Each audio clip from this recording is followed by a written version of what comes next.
Hello, this is Mr. White, and this is the Water Properties PowerPoint, and Water Properties is SOL 6.6. So water has unique properties that are essential for earth processes. For example, water is often called the universal solvent due to its unique properties. Many substances will dissolve in water. Water is the only substance on Earth that commonly exists in all three states of matter. It's a solid when it's ice, liquid as liquid water, and gas like steam coming up off that hot coffee cup there. If you put an M&M in a glass of water, you can see water acting as the universal solvent. The colors will bleed and even the M will fade away. Give it a try, as long as you don't mind sacrificing a perfectly good M&M for science. If you've ever poured a glass full of water, you might have noticed a small bubble of water just above the top of the glass. Is there some kind of invisible force field?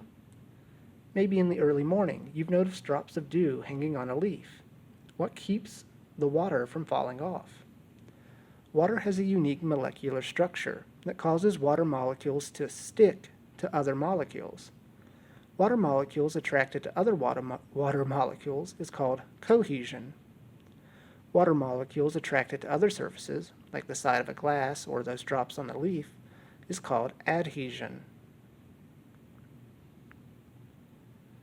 Another property of water is surface tension. The water at the surface is cohesive and sticks together. The surface resists external forces. This is how a water strider is able to walk on the water. Have you ever noticed that ice floats in the water? This is because solid water, ice, is less dense than the liquid water. You can experiment with surface tension yourself. Placed very carefully, a paper clip can lay on top of the water. If it breaks the surface tension, it'll sink. How many paper clips can you get to float? Water can absorb thermal energy without showing relatively large changes in temperature. This means that large bodies of water can regulate the climate in an area. A large body of water, like the ocean, will absorb thermal energy in the summer, making the area a little cooler. Then in the winter, it'll slowly release some of that thermal energy. This means areas like Virginia Beach have a slightly milder climate than areas without a large body of water. In other words, it keeps the area cooler in the summer and warmer in the winter. So the change in temperature isn't quite as extreme in those areas. It stays a bit more consistent.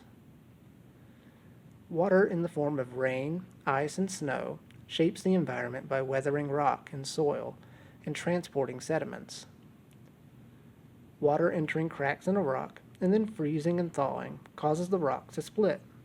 This is an example of physical weathering. When chemicals in the water cause minerals in the rock to change and deteriorate, it's known as chemical weathering. Water can also shape the land through erosion. Erosion is the movement of materials by wind or water. Fresh water makes up a very small fraction of Earth's water. About 71% of the Earth's surface is covered in water. And of that water, 97% is salt water in the oceans.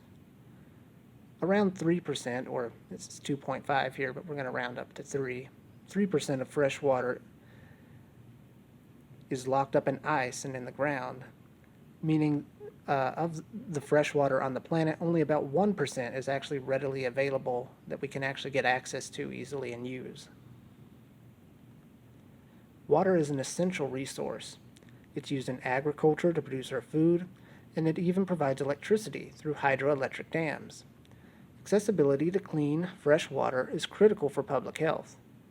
Humans have the ability to affect the quality, accessibility, and distribution of water, and we have a responsibility to keep our water safe and clean.